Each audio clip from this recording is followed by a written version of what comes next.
या मिंद्याचं काय उचलून कुठूनही दाढी उचलून धरून खेचून आणलं असतं त्याला. या दाढीकडे खूप तुमच्या नाड्या आहेत.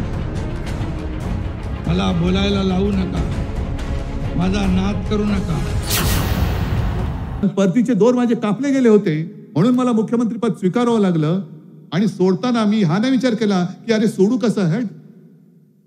जर मला चिकटून राहायचं असतं तर मी चिकटून राहू शकलो असतो. मला काय कळलं नव्हतं माझे आमदार फुटतायत. त्यांना पकडून टाकू शकलो नसतं हॉटेलमध्ये.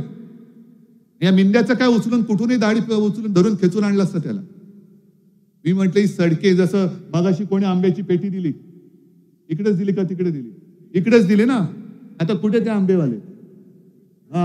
आता तुम्ही सगळे कोकणची लोक आहात.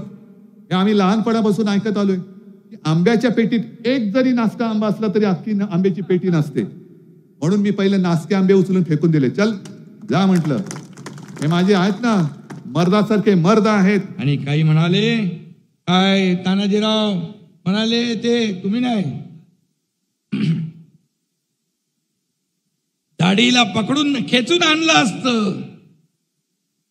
तुम्ही ऐकलं असेल.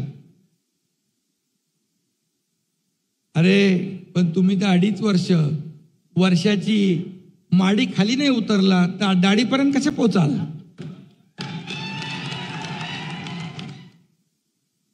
तुमच्या अहंकाराची गाडी, तुमच्या इगोची, तुमच्या मगरुरीची गाडी या दाढीनेच खड्ड्यात घातली आहे 2 वर्षापूर्वी.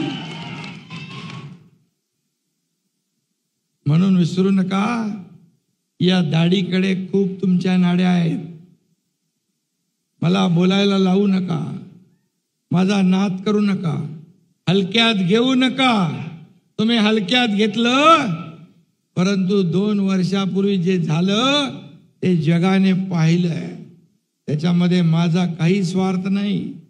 या शिवसेना वाचवण्यासाठी या महाराष्ट्रातल्या तमाम मतदारांची झालेली बेईमानी पुसून टाकण्यासाठी आम्ही निर्णय घेतलाय. CEN न्यूज, देश प्रदेश की ताजा तरीन खबरों के लिए CEN न्यूज को सब्सक्राइब करें और रहें पल पल की खबर से हर पल बाखबर.